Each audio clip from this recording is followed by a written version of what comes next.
People come into the live stream. We got iRacing Joe, Real Racing Travis, that's that guy right there, and Racing to the Bathroom Ryan. So that guy. Yeah. Car should be done. My car should be done here in the next 3 or 4 weeks. 3 to 4 weeks. It needs to be done by Saturday. I would love to, but I got that motor's not done yet. Thought you were going to Martinsville Saturday. Yikes. Erica. Happy birthday, Erica, is what we're trying to say. Happy birthday. Yeah, happy birthday. She is probably like, she's like, I'm only one Michelob Ultra in. I've only had a part of a margarita and I've had one shot, but I am totally okay. Yeah, after like 2 Trulies, I'm out. Well, She looks at alcohol and she's not okay now out. since that's how she thinks that you think that she talks. Maybe talk a little bit smarter. I got it right. Okay. I was with you until I wasn't. So Ryan, are you about to get started? no, go ahead. Yeah, well, as you know, recently took up iRacing. The NASCAR 2003 series just wasn't enough anymore, and after Travis Butt has led the way, decided to jump into iRacing. And you know what I've learned? What's that? There is a lot of dumb assholes on iRacing. Hey, Yeah. I told you guys all this. I said there's a reason I did not race for a year and a half, because I was so frustrated with people on here that just, oh God, so frustrating. And that's why I quit for a year and a half. I've been asking this question, and nobody seems to want to answer when I call them out on it. But are you allowed to race with a controller?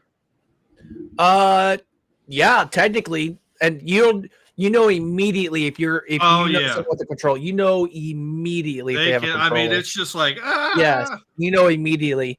I've actually used to race with one dude that used a controller, and he was actually not half bad. Like, he was not terrible, but he still like glitched. But man, I don't know. It's just, that's the part of iRacing. That's what you'll notice this too. You do all these racing and blah blah, and one day it will all just come to a point, and you're like, screw this. This is not like worth. It's so much fun for the first couple months. Like I said, I went through those 6 or 7 months, but man, I raced like 3 or 4 days a week. I was in all these leagues. I was making money racing, doing this, and it just one day I sit in here, and Erica could tell you the story. I sat in here and said, screw this. Like, what am I doing? Like, I am wasting my time getting so, because I'm home at night and just talk to Erica for an hour about how stupid people are about on-run racing and people always racing and stuff like that. And I just like, and she'll tell you the date. I remember, I could probably even find the date I did it. And I said, I'm not turning it back on. I didn't turn on iRacing for over a year. My cousin got into it, so I would helped him a little bit. So I got into it a little bit more, but I wouldn't say I got into it. And now it's whatever. But oh my God, I was, whew. I know, I get it. Whew. Man, I was livid, man. I was livid. I remember coming out of the seat, and I just remember tipping stuff over and throwing crap. And I said, and I'm like, why am I getting that frustrated over a game? Like, that's not right. So it's not. I've already beat my puppy 3 times. If you can get in with the right people, I will say it was only one league that caused me the frustration. But if you can get in the right league and get with the right people, it's not terrible. And like I said, that league I race on Thursdays is not, it seems like it's not that bad right now. So, but oh man, I was way, well, like I said, I mean, here last Sunday, I raced a league and was winning, and a lap car decided, had fresh tires and took me out while I was leading at Richmond with like 10 to go. And I was like, what's the point of that? And he goes, oh, you were in my way. I'm like, you're 5 laps down, bud. Like, what's the point? I would never do that, Zach. We haven't even played the intro yet, Zach. Chill out. Jeez. Act like you've been on iRacing all night.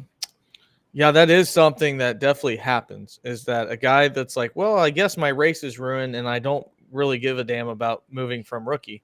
So, like Goldberg, who's next? When it comes to getting wrecked. I'm 16 laps down in a 20-lap race, and I'm gonna race you like I'm racing for a win. Yep. We need like that real man of genius. I see you there, Sunday couch racer. 14 Pabst Blue Ribbons in, 8 laps down, and you see the later coming in your rear view. He's a dumbass. Yeah, so took me out. My safety rating went down. My I rating went down. Oh man, I got off and I said, "This is why I quit. This is why I stopped for a while." But I'll be the first one to admit, this is so much cheaper than actually racing, and I feel sometimes it's about the exact same experience. Yeah. Well, we are not just going to talk about iRacing. Let's actually talk about real cars turning left this week at the place of the famous hot dog.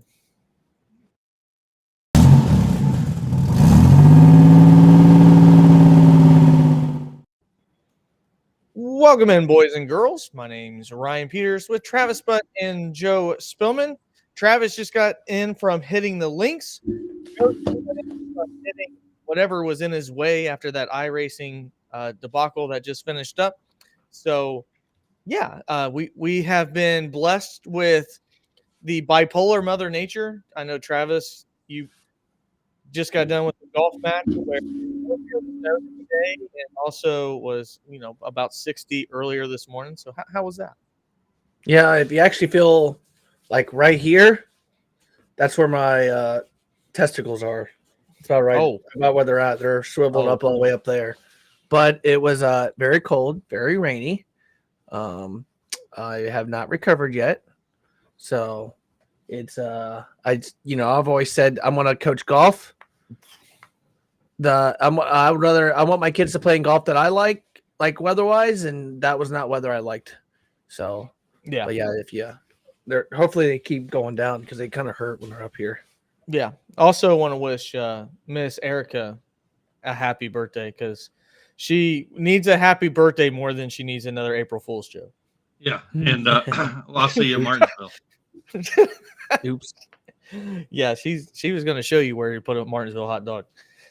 Joe, you kind of got the conversation started on iRacing, something that we both have delved into here recently. How have you been outside of that? I haven't done anything outside of that in 2 weeks. I was wondering. I honestly was wondering. I haven't. I went to work. I took a week off just to play iRacing. I'm just kidding. Kids were on spring break. But went back to work, and everybody at work was like, "Have you lost weight?" I was like, "Yeah, probably. I haven't eaten in a week." Are your eyes super dilated from looking at that screen the whole time? Yeah. No, man. He wears blue glasses. He wears those the yellow shades that you wear from staring at a blue screen. I got them somewhere. I just took off my Hans device. Hey, to do this show. When you take it serious enough when you start wearing gloves. Yeah. Therefore, why I started wearing gloves. I wore gloves for a little bit. I wear I don't have a helmet. So do what? I wear a helmet sock and I don't have a helmet. So I'm still waiting for us to get enough money so I can start wearing a helmet. Yeah, you and me both. That'd be great. I did. Hey, you are back. I did. I have a new angle here because I do have a new computer. Not as great as the new angle of Travis's butts camera, I guess, for Zach. And we do have a donation. One day we'll be able to get that, and you can put your money where your mouth is, Zach, on a super chat. But yeah, so everything's been going all right. We've been trying to recover from a boring race on Sunday, 50% by Jeff Gluck, which is entirely too high. But we actually did get news this week. We don't have to just make up a conversation. It was announced that Stuart Haas Racing is probably going to sell a charter, possibly two. So I wanted to get your guys' input. I made a video actually on Stuart Haas and Tony Stewart leaving Ford, and I in the video said I thought that they were going to sell a charter or two and announce the two teams that I thought were possibly going to be used or looking at it. But I want to hear your guys' input and see what you guys think. So Travis, if Stuart Haas is indeed trying to sell a charter or two, who do you think would be lining up to purchase? I think it's people that's already in the sport. If we're going to be honest with you, I don't think Dale Jr. is not going to buy it at the right price. I think the only way he comes in is if he partners with somebody. He could definitely partner with Stuart Haas and keep it a Ford charter thing, and make it Stuart Haas Earnhardt Racing or whatever you want to call it. But I think for sure Denny Hamlin and them or 2311 is going to buy another charter. They've already said that they're willing to buy a third charter. Obviously, they're willing to already buy into, the run a third team here and there on some of the road courses and stuff, and the 500. I would say they would be one of them. And as a complete long shot, I think Trackhouse is going to buy that third. And the reason I think Trackhouse is the other one, they have so many people in their pipeline. Obviously, Suarez went in earlier this year, kind of maybe solidified his seat for next year. They have Zane Smith running a Trackhouse / Spire car. Now, obviously, want to keep Ross around. They have SVG that they want to probably run full time at some point. So they are in need of another charter, and I wouldn't actually maybe even be shocked if they don't get both of them. But definitely, they need that third charter. And then Denny Hamlin, all of them's already said, "Hey, we're willing to buy a third charter if we have to." Yeah. And whenever reached for comment, Joe, Tony Stewart said no comment. So that solidifies that he definitely is not looking to sell, because he definitely exuded confidence in letting people know that he's not willing to sell. But if he is selling, who do you think will be in line, Joe, to buy such a charter? I mean, I really agree with Travis. I think if they sell two charters, if they're only selling one, I would say that 2311 would probably pick that up. If they sell two, I would see 2311 Trackhouse both getting another charter. But I actually kind of disagree with you a little bit, Travis, on the fact that I think Dale Jr. has showed interest in getting in the top tier. I think he wants to be there. I think you're absolutely right. I don't think he's going to spend the money himself, but I think it's a real possibility that if a charter is sold, we could see a Junior Motorsports / somebody with a charter. So that's kind of where I'm at. And I'm actually hoping it would go that way, other than the latter that we talked about. Yeah, and I think he even talked on Dale Jr. Download about how he regrets, not buying into BK Racing. BK had that one, and they sold everything they had for like 1.1 Burger King Racing. For 1.1 million. And people at the time was like, "Oh my god, I can't believe people are who was it? The Front Row Motorsports bought it for I think 1.8. I don't know the exact. I think it was like 1.8, and everyone was like, "Oh my god, that's ridiculous! Like they were terrible." Blah blah blah. And then you look at that now, and you're like, "My god, they turned out that charter you bought everything for $1 million is worth 30." Think about is that the old 23 car? Yeah. Think about Pepper. the Live Fast Motorsports. Think about them. They bought a charter for like $3 million, and he just sold it for what, 40 million, 35 million? I think every businessman regrets not buying assets my god! right and now. Junior, on his Dale because Jr. the turnaround's download, been great. So his Dale Jr. download, he even says like, "I regret," but he goes, "If you buy now, are they going to be worth 70 million in 5 years, or are they going to be worth like 5 million?" He goes, "I still think when the new charter system comes out, it's going to go to 40 teams instead of 36. I think NASCAR's going to sell 4, and I'm almost going to say that they're going to be like, 'Hey, Junior, like we'll give you a deal on one. Come be a part of it because you're going to obviously grow the sport and stuff like that.'" So it's one of those things where I think Junior regrets not getting it earlier. But I think the only way he gets in is if the charter system expands or he partners. That's the only way I think he gets in. I think he's already admitted, he's like, "I'm not paying 35, 40, $50 million for. Think about how expensive Stuart Haas is going to be. Live Fast was in the back of the pack. Yeah, Stuart Haas has been in the backpack for the last couple of years, but think about like a couple of them. I mean, well, and they're the thing gonna that go for doesn't $50 million. They're the worth thing a that little bit doesn't more. make sense is that NASCAR talks about how these teams don't make money. Everybody talks about how they don't make money. So how the hell is a charter worth $40 or $50 million? Like that's the part of me that, it's kind of like today's economics. The stock market keeps going up, but everybody else keeps being poor. I don't understand how that works, but it just keeps happening that way. So something's going to have to hit ahead. Are people trying to cash out before the new charter deal expires in July of next year?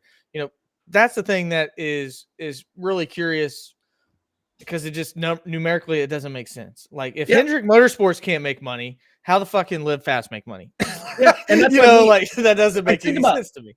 But think about that. What is if Live Fast has gotten 35 million out of their charter, 40 million? Is each one of Hendrick Motorsports charters worth like 75 million? So you're telling me they have $300 million in charters there?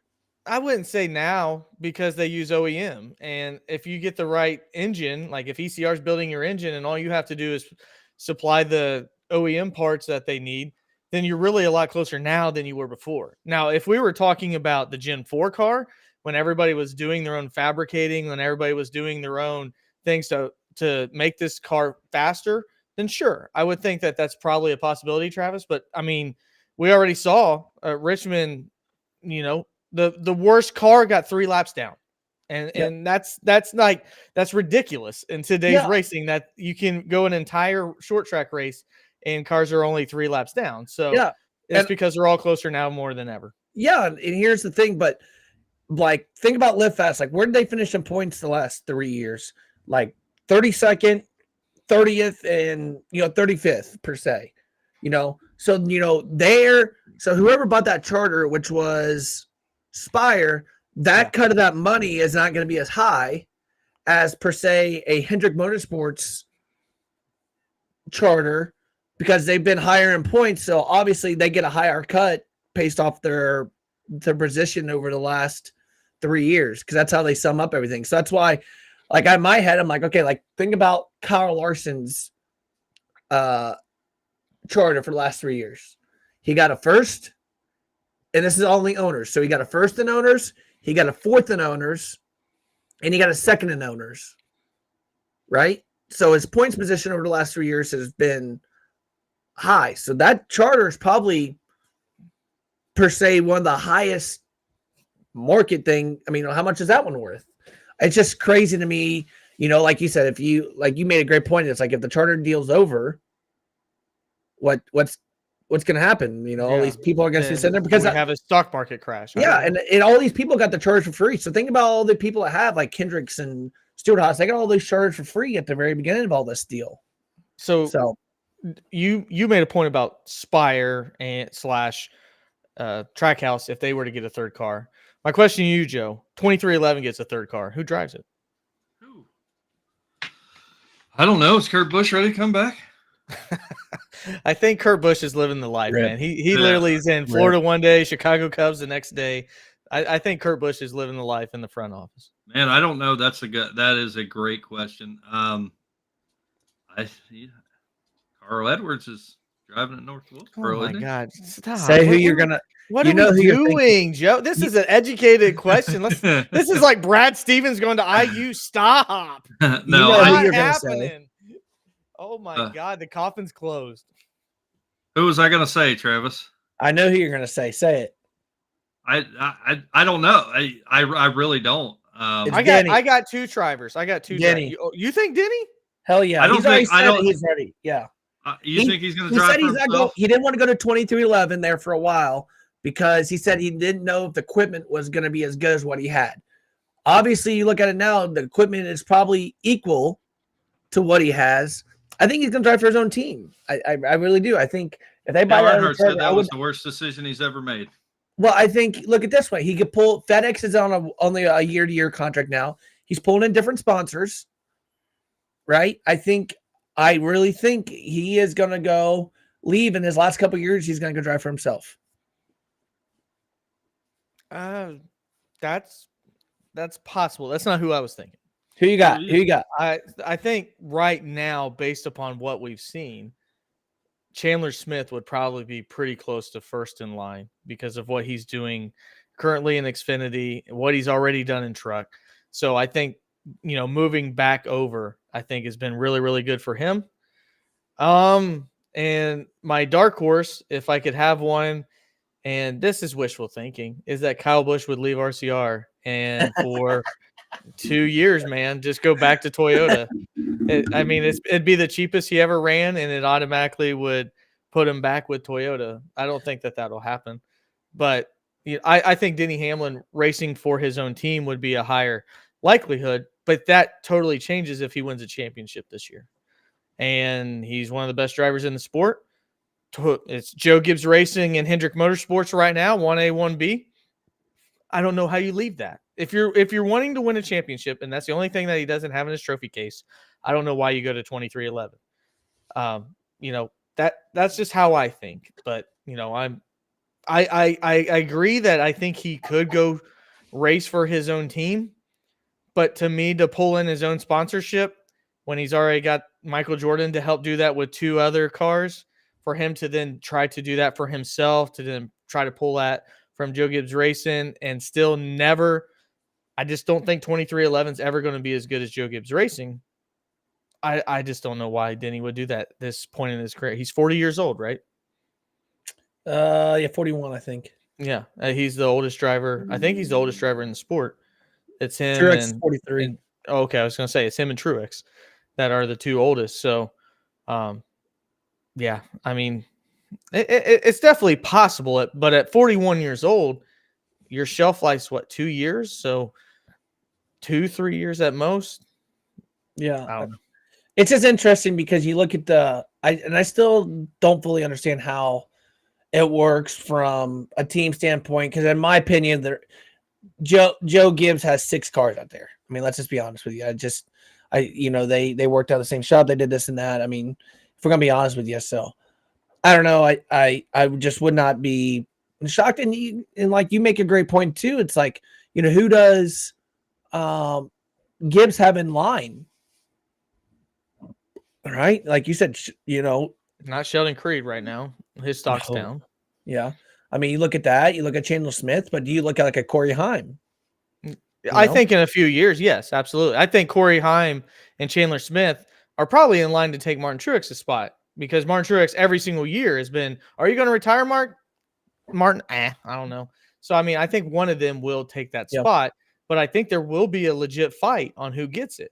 And it depends on what you look at for 2311. If Denny Hamlin goes there, you're filling a spot for a very short amount of time. Okay. Say somebody like Kyle Busch goes in, you're at least thinking 5 years if things go right, because things have not gone right at RCR. I've pulled my parachute. I'm out. I'm done. I'm completely out. I can't stand it anymore.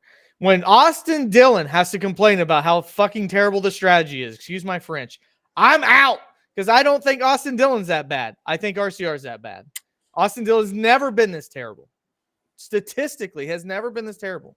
Austin Dillon's a guy that's finished in the top 15 in points. And this guy cannot outrun 30th. And Kyle Busch, okay, you're going to tell me he's 15 spots better than Austin Dillon? That still means he's running 15th. So I'm out on RCR. I think it's a complete shit show. Last year, when 2 years ago, when Tyler Reddick was saying he was going to leave RCR, Joe and I had a conversation. Does this mean RCR packs it up? And they got a Hail Mary when it came to Kyle Busch. It was a perfect storm. Now that we see it, I'm out. I'm everything I worried about with RCR, it's done. I just think Kyle Busch is good enough to win 3 races, but he's never going to be good enough to win a championship. And Kyle Busch is a guy that wants to win a championship. Yeah, it's not going to happen. I agree. That's the spot that I think Junior's going to go into. He's got to go to more of a Chevy type organization. And I still believe that Junior's going to buy into RCR at some point. I still think that is not a done deal. It's going to, they're going to make a big deal that Earnhardt's and the Childress are reunited one more time. I still think that's where he buys into. Well, Joe, you didn't think that he would go with Stewart. So, I mean, how do you, if Junior was to come into the Cup, what avenue do you think he takes? I I mean, I don't disagree with Travis on that. I would like to see Junior, um, you know, get into the top tier. I think that that sparks a whole nother conversation, and I don't think we have enough time for it. I think Junior is a very intelligent Joe, person. you don't have to race every single night. We can have a Right. good show for Christ's I, sakes. I I think Junior is a great businessman. I think he's a very intelligent person, or at least has intelligent people around Yes. him. Yeah. And I think what he looks at, I think he wants to be in the top tier just as bad as anybody. But I think he is doing things from a business perspective. And if charters right now are selling for 35 million, right? What is the market evaluation of a charter though? What is the bank saying that this is going to be worth in 5 years? Nobody if knows. That's the well, thing. I Nobody. mean, It's there's Bitcoin right somebody now. Nobody knows. you're right. There's somebody sitting around with the calculator saying that this is way too much of a risk to buy into this right now, and that's why he hasn't done it. That's a good point. So I think once the people that he's surrounded by or whoever that may be, maybe it's him. Like I said, he's an intelligent person. I don't know if he's that intelligent. Gives him the green light and says that there is exponentially, you know, the odds of you making money on this have gone up, because when we sit around and say that charters don't make money, NASCAR teams don't make money, all three of us know that's an outright lie. That's just like a casino saying, hey, we were in the red last year. No, you weren't. You weren't in the damn red, or you still your building wouldn't be running. We know you made money, and we know NASCAR teams are making money. So at the end of the day, I think Travis may be spot on with saying that at some point, if Junior gets there, it's going to be with Childress, and it's going to be a partnership that he buys into for charters that are already there. Yeah, I mean, I put a video out today, so shameless plug for Junior and what he's done as an ambassador for the sport, and why I think that today he leads the charge from the past also into the future. But I mean, he's taken risk before. When you put Bubba Pollard in a car that's never done anything like this, that's a Junior type of risk.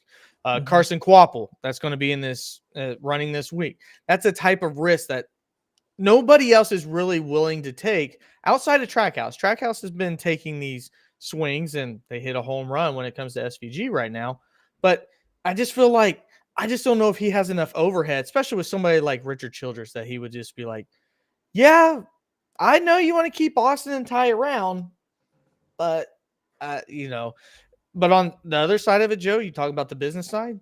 The one person who would never have to worry about getting sponsorship would be Dale Earnhardt Jr. That's I mean, true. that guy could get sponsors like that immediately to fund the three of us, for God's sakes. And everybody'd be jumping on board. We're like, well, if Dale Jr. says he's good enough to race, he's good enough to race. And sure as shit, Bubba Pollard looks like he's good enough to race. And I have no doubt that Carson Quapple will probably end up looking really, really good. Do you think that he this could weekend. market? You think he could sell Peters and Butt Racing? I think You that sure? there's no doubt about it.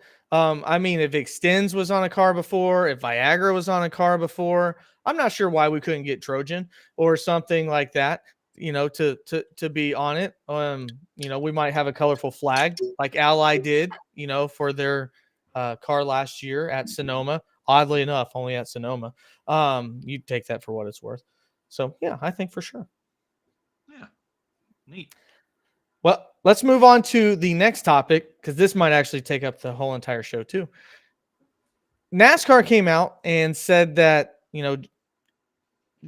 we didn't do a post-race show, number one, because I could sum up a 3-hour race in 7 minutes. And that's honestly the truth. And if we didn't have the green, white checkered, I probably could have summed it up in 3. But Denny Hamlin, from the naked eye, when Fox was actually showing the restart, and we actually knew after the race, because that's how Fox shows it. They don't show it live. You have to watch a replay to actually see the start. Showed that it sure looked like Denny Hamlin left before the white line.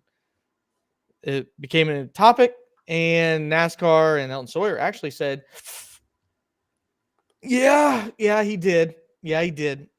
But they also said if it was at a different time in the race, they may have gave him a penalty, but they don't do it at the most important time of the race. Now, last week at COTA, If you're 1 inch inside the S's, you had to do a pass through. So there was no, give or take there.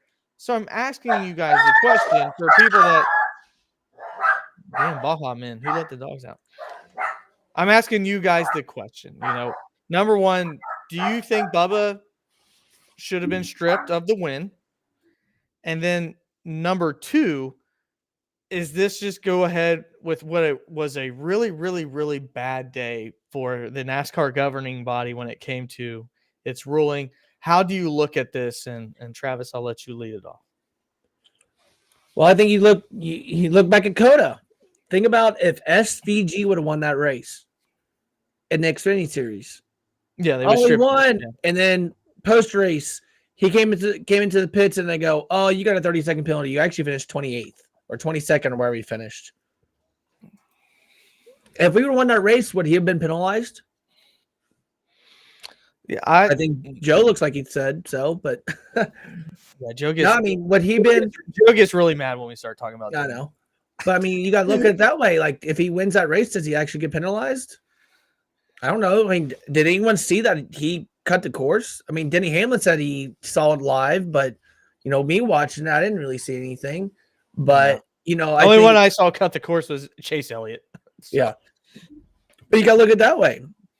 And from the naked eye, if you didn't know what you were watching, I don't know if you could tell that he rolled the restarter. I mean, I noticed it on the replay when they started talking about it. And I'm like, well, yeah, I noticed that. But NASCAR puts himself in a bad spot, and it comes back to the cautions. It's like, NASCAR is just known for being inconsistent, and that's what dings them a lot of times, right? And all sports are inconsistent. Well, and it goes to the, the conspiracies about it being rigged and all these other things, which I just all think sports do. But I mean, when you see one guy treated differently than another, how do you justify that? Yeah, and I just think NASCAR, and I put this in our group chat. He would have been penalized if it was, the restart of the second stage compared to the end of the race. I think, NASCAR's like, okay, like if we do this, it's going to be, controversial. If we pull it, we're going to get talked bad on the Denny Hamlin show or Actions Detrimental or whatever, show. But I don't know. They did DQ him for a piece of tape. Yeah. That we never would have known about. And I haven't heard his pod. I'll listen to his podcast tomorrow, but I just think he said he rolled it early. Yeah. And I think I laugh at this too. It's like whenever people at like Bubba, like 5 or 6 years ago, when he said he spun out, he was like, "Oh, I just lost it. I had a flat tire, blah, blah." And then 3 days later said, "Yeah, I spun out on purpose because I needed a caution." And then NASCAR's like, "Bam, all right, we'll fine you." Right. You're not supposed to say like you did that. It's like Denny Hamlin saying, "Oh yeah, I rolled it early. Like I'm admitting that I did that early. Like I blah blah blah." You're like, nah, So I don't know. Someone could have challenged. So technically, at the end of the NASCAR race, they have 20 minutes to challenge a finish. I think the difference in those scenarios is that we never know if Bubba Wallace spun out on purpose. Mm-hmm. We have video evidence that Denny Hamlin probably jumped the start. Mm-hmm. So that's a little bit different. Joe, obviously you have a very strong opinion on this. Let's hear it. Well, I think that Denny Hamlin should have forfeited that win at the end of the race. It should have been reviewed right there before the 2 laps were over. Can I ask you one question real quick? What? Do you think that he should have forfeited that lap and been like the first car at the end? Yeah, not forfeited the whole race. Yeah, right. I just want. Yeah, okay. Yeah, and so so last car on the lead lap. I think. And this is coming from a guy that does not like Joey Logano. I do not like Joey Logano. But at the end of the day, Joey Logano should have been awarded that win. And the reason why I say that is because obviously he was the second car to finish outside of Denny. And Travis, you're absolutely right. When this comes down to the inconsistency of NASCAR on everything that they do, from tier 1 penalties to cautions to finding a piece of tape on a car that And for what it's worth, I don't think that win should have been stripped from Denny last year or 2 years ago. Yeah. For the tape. So I think that it was very clear that he jumped the restart. I also think that Truex slow rolled the restart as well, because when I watched the replay, it looked to me, and here's what I think: Truex was in a blocking mindset from the restart, because what it looked to me was Kyle Larson and Joey Logano were keeping a gap there. So at the restart, they were picking up speed up to the restart, which was going to give them a run on that first straightaway to get into turn one. And what I think happened is I think Denny Hamlin saw that, got a little anxious, and hit the restart. And Martin Truex, who races totally different than Denny Hamlin, says, I'll make him run into the back of me and push me down the front straightaway. So I think Truex slow rolled it. I think Denny Hamlin jumped it. But at the end of the day, if Truex slow rolled it, you're allowed to do that. You can't jump the restart. You're not allowed to slow roll it. You're not allowed to hang back. That's a penalty too. Well, he was where he was supposed to be, though. He's supposed to be beside. I understand you can't hit your brakes, but you're right. But what I'm trying to say is I think both of them did something that they weren't supposed to do. And at the end of the day, it cost Martin Truex.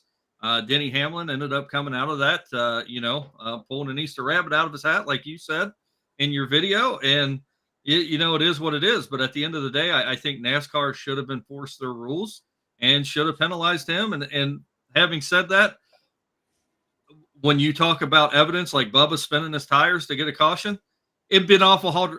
It would be awfully hard to prove that Truex slow rolled it. I think he did, but he hasn't come out and said that he slow rolled it.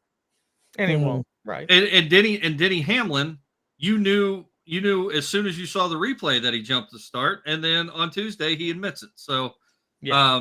But he only admitted it because NASCAR already said we're not going to review that. Nothing's under review. We're not going to change anything. Right, and to me, first off, I agree with you 100% on Martin Truex. I think so. According to Denny Hamlin from his podcast, he's saying that Martin Truex is hanging back so then he can gather RPMs and hit it right at the box. So when Denny said he saw him go backwards, that's when Denny Hamlin said he hit it. He said that he is going rear view, which we now have a dash, I guess, for rear view, side mirror, rear view, side mirror. He has no idea where the restart box is. He knows he's close, but he said as soon as he saw Martin go backwards, that's when he hit it. So I think you're right. There is a cat and mouse game there. So Denny Hamlin is still trying to keep his advantage as the guy that came off pit road. And I think both are at fault. But the thing about NASCAR, I'm the first guy, being a Joe Gibbs guy back in 2 years ago, that would say Hendrick gets all the favorable calls. Well, I think Joe Gibbs racing cars got very favorable calls because you're not allowed to hang back because it slows down the entire racetrack, backwards. And Travis, you would know this probably more than Joe and myself. But 1 mile per hour going into turn one means you're going to end up getting the lead if you carry that 1 mile per hour around the outside versus, anything else. So now, wait a minute. Go ahead. Travis doesn't know that better. We're iRacing aficionados now. Yeah. We're virtually, actually, I'll be lucky to get through a fucking restart with the clowns I race with. So anyway, so, the thing is about not if you have rules.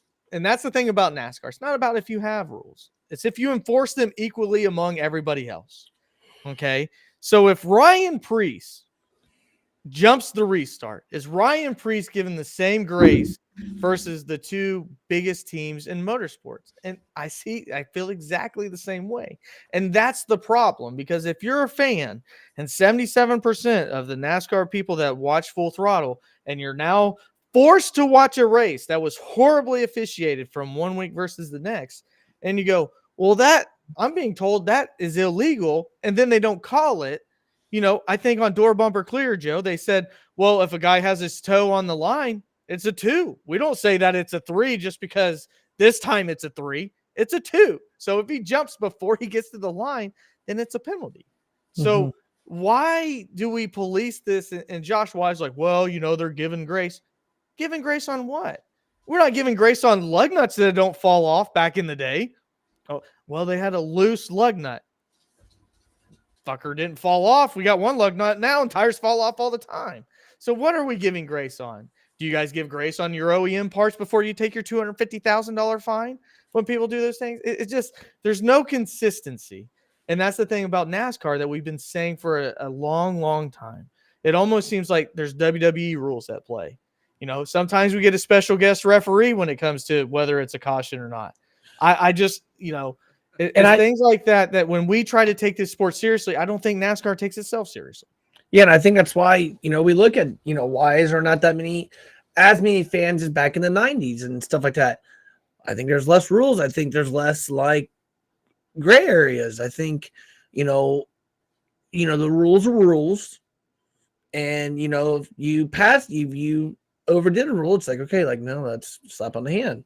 Where now it's like, we have track limits. Oh, if you get one tire outside the pick box, it's okay. But if you have two tires outside the pick box, it's not good. But if you're on the line partially, it's okay. But if you go through too much of this pit box, it's bad. Or if you have interference or others, we look at all this stuff and they put all these rules in and they're like, you know what? You were close. Like, we'll let this one slide. And I look at, to that point, Travis, like Stuart Haas Racing during a pre-race inspection got docked 35 points for something on their car, and that car never even made it to practice or qualifying. Yeah. How the hell does a car lose points in its overall series standings for something that never made it to practice or qualifying? Denny Hamlin's allowed to do something illegal during the race, and you're like, yeah, you know what? That's okay. We're fine. I think you just look the hauler to get the other car out. Yeah. I look at, when I raced down at like Lawrenceburg, I mean, I think about a thing last year. We were trying something just a little bit different. We were trying to be innovative, but there's a thing at the bottom you can attach, and we tried to make it more adjustable where you could adjust it, during the race, it would actually adjust itself. Well, they looked into that car and they went, get it off. And we're like, we'll go do that. So we went and took it off and had to take it back through tech, and we didn't lose any points or anything. We were just being, creative, innovative. But like I said, I look at more NASCAR more and more. It's like, it's like Kyle Busch's caution. Well, I mean, what are we doing? Like, what are we doing on that? Like that, they almost had the caution out before it even happened. But then you look at, I can think of some other opportunities. Like, well, why wasn't that a caution? Like, people are like wrecking, So, I don't know. Like I said, I think they get trigger happy. I think it's just if NASCAR could just. At Bristol, we saw cars going 35 miles an hour on the apron. Well, like Carson Hocevar, that was a bigger caution at Bristol than it was. But but I also think, and that's where it puts NASCAR in a tough spot, because I think they should have looked over, like, how much did SVG gain at COTA by doing that? Like, how much did he actually gain doing that? Yeah, nothing. A couple An inch is nothing. An inch is nothing. No. I think NASCAR, yes, there's some areas that's okay. Like, yeah, I need to let that go. Like this. He saved a caution by doing that, probably. Yeah, but it's NASCAR. How many cars did he not take out by getting loose trying to hit that turn by 1 inch? Yeah. But I don't know. I just look at NASCAR's in a tough spot sometimes. I'll be the first one to admit that, sometimes I think if they would have called that restart bad and Hamlin would have lost, I think they would have they have a bigger. Joe would have done this with his shirt off. I think I don't know how to explain it, but I think that they're saving themselves a little bit by not calling that restart back. I think they are going to have more setback. They would have had more setback if they would have said, "Now that restart's no good," than what they're having now. You Well, know, they and do. NASCAR's They do. and NASCAR's in a very like think about. I just think about like some of the end of the races and stuff like that, where you know at the beginning of the race, if someone went in there and cluck and moved someone out of the way and wrecked them, at the beginning of the race, they're probably going to get penalized for rough driving.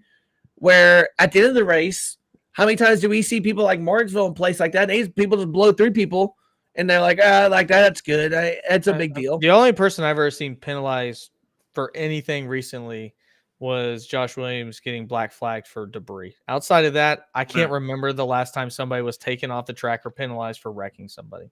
Outside of deliberately right hooking, which can kill somebody, which is a very different than just some bumping and Chase Elliott. So we're not talking about him.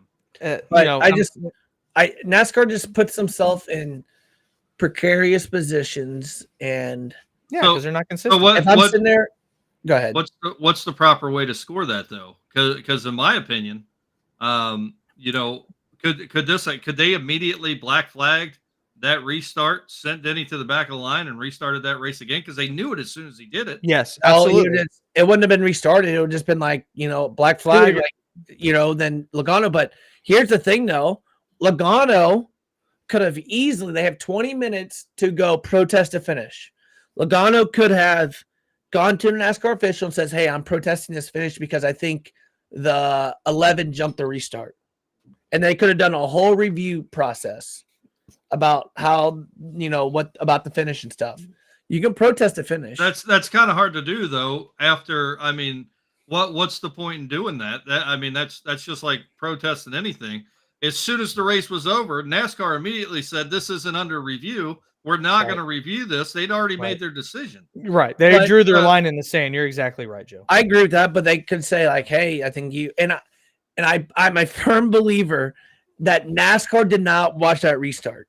I will say that NASCAR was not paying attention to that restart. Someone was snoozing and said, oh, we're about to get, think about all the other people like, oh, good finish. Like, we're not watching this restart. We just want to see them going to one. No one watched that restart. No one watched that restart until, think about it. That restart did not get viewed or anything until Truex said Hamlin jumped the start. And everyone was like, well, let's go back and watch this. And then all of a sudden, it's like, Hamlin jumped the start. NASCAR was like, in the back of their head, NASCAR was like, oh, crap. Like, he did jump that, didn't he? Like, Johnny, why didn't you catch that? Dick, why didn't you catch that? Richard, you didn't see that either? Oh, I was just watching the finish. Yeah, I thought iRacing would have the little thing at the top whenever they did something wrong and take points off. But I will say this. From a consistency standpoint, all these things that we talk about NASCAR that just makes us scratch our head and go nuts. They fined Joey Gase 5,000 points or $5,000 for chucking his bumper. And sorry, Joe. 5,000. He doesn't have 5,000 points in the last 10 years combined. He's going to be in the negative for the next 12 years. Yeah, we're higher than Joey Gase in the point. No, they fined Joey Gase $5,000 for checking his bumper. I better never see a highlight from NASCAR of Joey Gase checking that bumper. Shit, no. Because they're going to, and I guarantee you they will. Every time we talk about Richmond and Xfinity Series. They're going to make more money running ads of Joey Gase checking his bumper because it's a viral moment. It was on Good Morning America, for God's sakes, as a highlight, making them money, seeing eyeballs get this sport, and then say, you're not allowed to do that, Joey. I don't want to see it. Well, think about it. I don't want to see it. That's bullshit.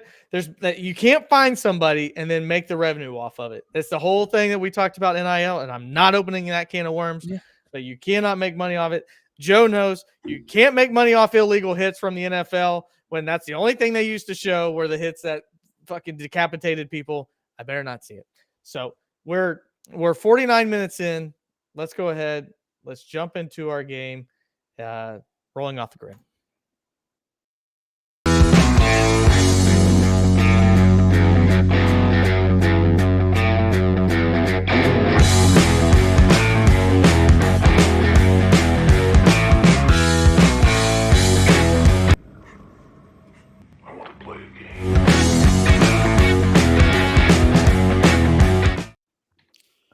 So there's a familiar theme this week, And that is that Joe and I caught Travis in points in both our picks and rolling off the grid.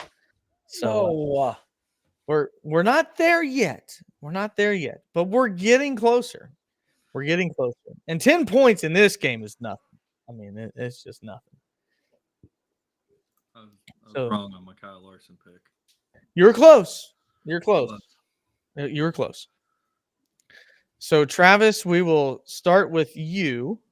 Let me make sure this pulls up. What was our results last week? Did anyone get any points? Do what? I got a couple. Yeah, Joe got the most points. We all got a few. If Joe, like he said, if he would have picked Larson to finish 5th versus, no, it would have been the same. No, it wouldn't have. It would No, only he been got one. 4th. He got 4th. I thought he got 3rd. Yeah. He got 3rd. So He did. Yeah, Larson got 3rd. Truex wrecked. And then he Yeah. wrecked Larson into the wall after the race. Yeah, Larson got Truex 3rd. got 4th. Yeah, that's Yeah, right. Truex got 4th. So you didn't lose any points by picking him first. I did the points. I know they're right. Was anybody close? Not really. No, nobody was close to a win. I think we did get one. I think Chris Buescher, whoever had him, was kind of close. But other than that, people got points. Travis, I only think you got 1 point. I suck. And who the hell was that on? It was on Harrison Burton. What a pick. And Wow. but that means absolutely nothing because you still lead it off because you're still leading.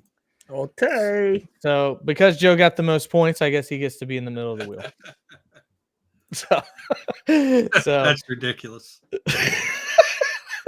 here we go. So it will go Travis, me, and then Joe. And I made the wheel shorter and did it like 10 times. So there you go, Travis. 4th. Whoa.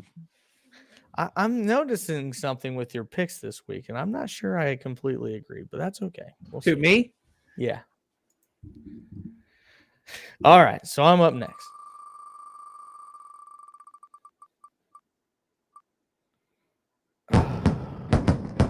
Ooh. Yeah. You ain't first or last. 11th. Now, Joe. I gotta wait till the big picture pops up. I can't see the little tiny pictures. Ooh. That's a tough one. That's a driver I like this week, but I didn't pick him. Yeah. I did. You know what? I'm gonna make the top 5. Give me 5. Good pick. Hope we get the top 5.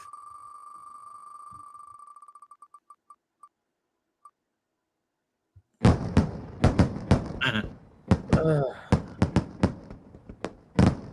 12th.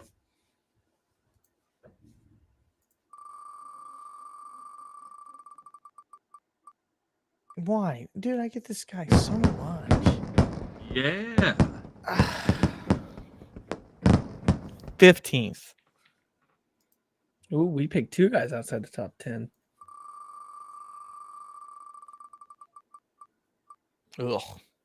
Sorry, Joe. Oh, 22nd. I feel Last like pick. Here we go. Come on, Travis. Be a good one. Back-to-back Spire. Oh my god. That actually should be easy. He's been garbage. 29th. That'd be good for him. I'm getting My dizzy. last pick. Uh,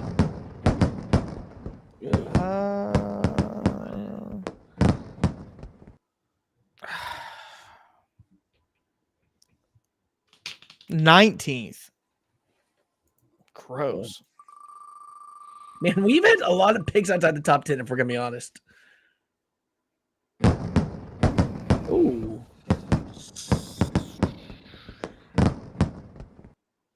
Shit.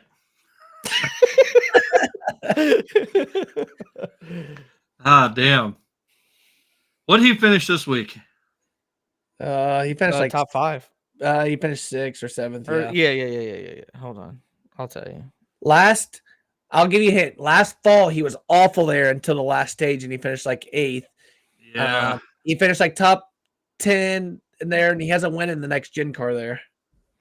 He was awful there last year. Give me According to 7th. because he had no air conditioner, and he like almost his average heart rate was 181. Yeah. I was gonna say I would said 8th for you, but yeah, 7th is fine. So you're choosing he finished 7th at at Richmond last week. Yeah. So 7th. all right. And then at Bristol he was just shitty all day. Well, he actually until the end of the race. He got dicked in that one because In Joey Mexico? blocked him. Kyle hit him. Yeah. In Dallas? Or I'm sorry, we're talking Bristol. No, I know. You don't know the song like Dig Down in Dallas. We don't watch the same porn. We got John here. And this might actually, in my opinion, John, this is your week. I'm not going to give you crap. You're an SHR fan. You've already been digging through it enough. And he threw his daughter into this for his picks. So, John, that's kind of rough, but we still love you. John's picks this week. And he goes all of SHR and Ty Gibbs. That's John's typical picks right there. I love that. Dude, I love that you're John consistent. I love that you're consistent, man. You're a believer, and I love that. Yeah. I feel like you're betting on the Bengals in the 90s. Yeah, exactly. I don't know. Kelly Smith's got that look in his eye. I'm sure he does. So, all right. So those are our picks. Let me know what your guys' picks are in the comments as well. And let's go ahead and preview Martinsville.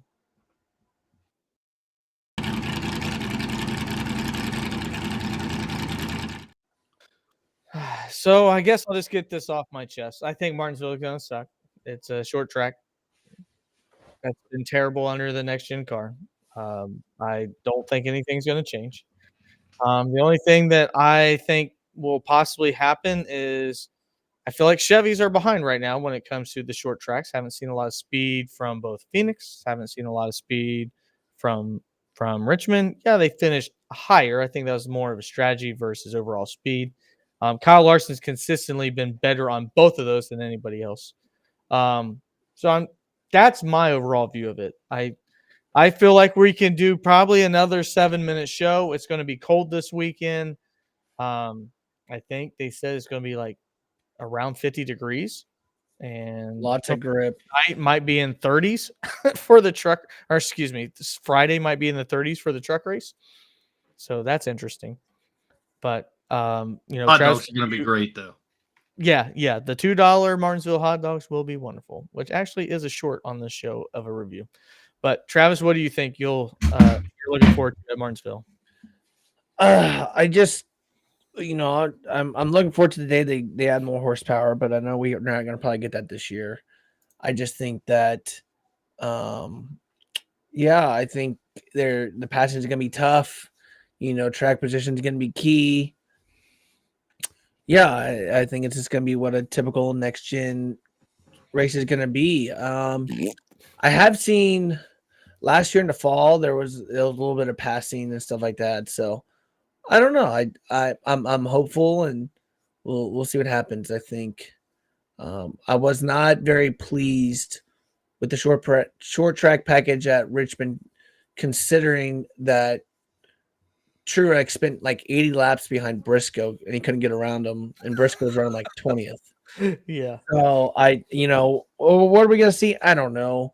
It's hard to say, but no, it's not. Shit. I just it's gonna be awful, Travis. I know you're half full. Hey, it's not gonna be good, man. Hey, it's not gonna be the first one to admit it is hard. I tell you guys this. It is hard for me to say a NASCAR race is awful. And I just because I just love the sport so much, and it's hard for me to say it's awful. I'm always intrigued.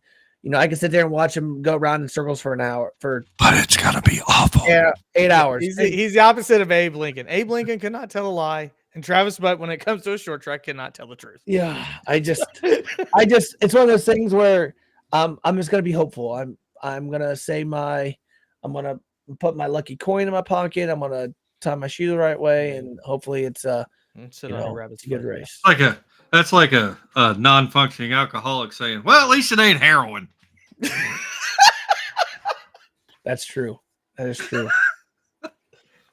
I only drink 20 beers. At least it's not Crown Royal.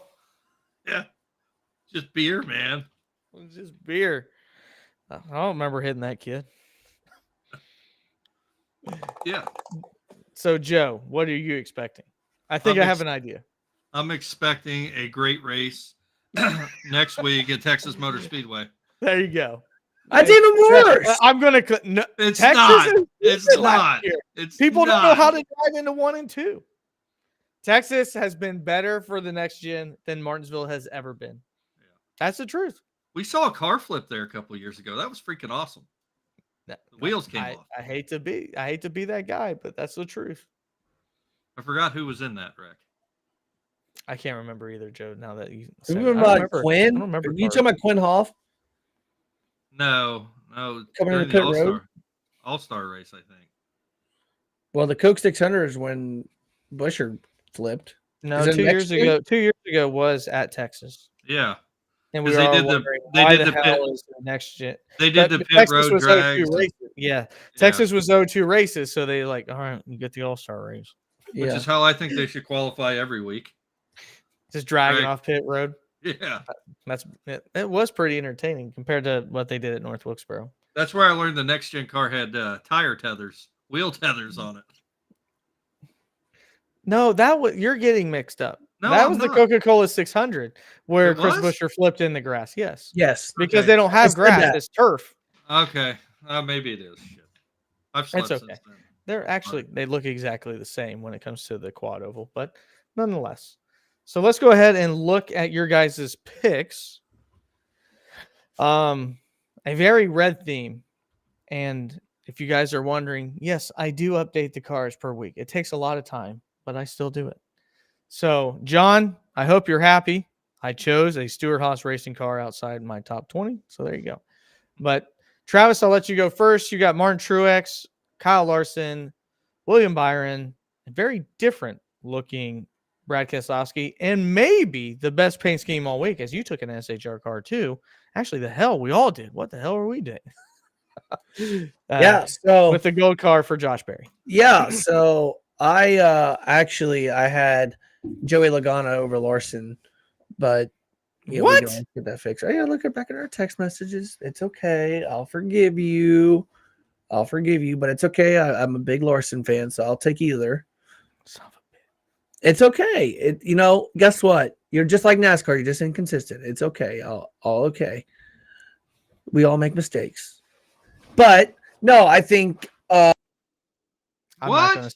not gonna stand for that blasphemy. Yeah. I'm not gonna stand it.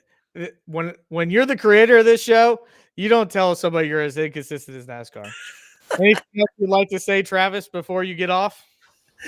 yeah, I'd like to say that I'm here so I don't get fined. I'd like to, I'm so sorry for anything I've ever said in the world. Thank you. I love Kyle Busch. I'm so glad that I hope he leaves RCR. Okay, you finish. Go ahead with your point. No, I think Truex is going to be on a revenge tour. I think he's going to I think come he out. was the easiest pick, and I think he's going to come balls to the wall. So I expect him to just tear through everybody. He's going to split everyone open.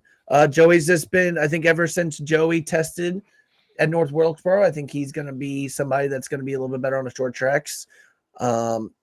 Travis Brad- is like Bart Truex is going to be a soldier coming home from deployment. He is. Yeah. He's gonna blow. I'll tell you what, he's gonna go.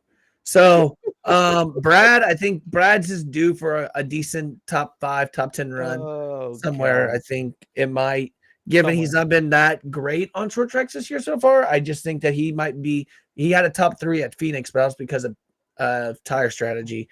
So I expect Brad. William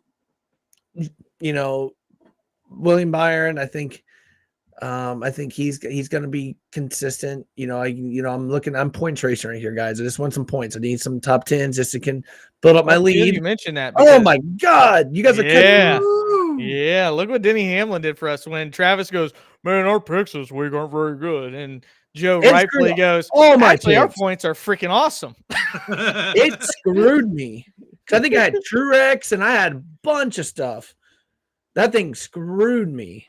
But and the last one's Barry. Barry's just been really good on short tracks here lately. I think Barry's just gonna run right into it. He's got to win their next Xfinity Series.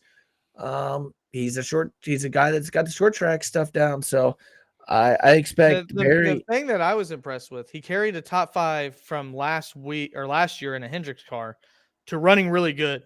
Yeah, at Richmond. So I that's one thing that I noticed. You take his 2 pit road penalties away, I think he has a top 5 pretty easily there. So yeah, but yeah, Joe? I expect Barry to be pretty decent and stuff like that. So Joe, what are you thinking besides Joe? He did not venture very far from his picks last week. No, So. no. I think I made one adjustment, and that was Alex Bowman, if I remember correctly. Yeah, and I mean, I don't know why you would, because when you're hot, and obviously, that's where the first 4 come from. I think it's great, though. How great is it that all 3 of us have to pick a car outside the top 20, and they're all Stewart Haas cars? That's great. Oh, and we have John unsubscribing, so that's tough. Hey, at least we're picking them. But it's true. That's true. And I went with Ryan Blaney. He's run really, really good here. Last year, Ryan Preece got the pole, and I believe there was an ill-advised caution that blew into his strategy because there was like no cautions here last year until NASCAR threw one. Denny Hamlin's usually good here. He will be absolutely mercilessly booed. And then I went with, like you guys said, the Revenge Tour 1 week later with Truex. And then I think Christopher Bell's always been pretty solid here. But I went with Ford and Toyota. I think that they're right now a little bit better with their new car on the short track package. Maybe not everywhere else except for Joe Gibbs Racing. So that's why I decided that if Ford was going to show anything, it usually has been here at Martinsville. But it could completely bite me. I do like that we have a lot of different picks. That usually makes for a fun week. So. We got the typical Joe with Kyle Larson pick. That's always. He's 3 weeks. I haven't picked Larson in 3 weeks. That's a new record for me. Well, guys. you know what? Yeah, I mean, when you're the best race car driver on the planet, you deserve. I'm not disagreeing with you. Speaking of that, Joe, here's your segment. Really got him by 1,000th of a second. He's in front of William by whoa in the wall goes J.J. Ailey. Oh man.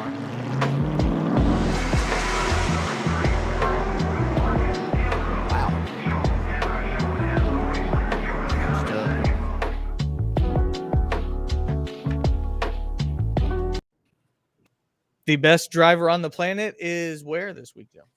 He's hosting a session at Martinsville on iRacing. Go ahead and jump on. He's going to be running some hot laps, trying not to wreck. And unfortunately, it's password protected. Really got him by 1,000th of a second. He's in front of William by whoa in the wall goes J.J. Ailey. Oh man.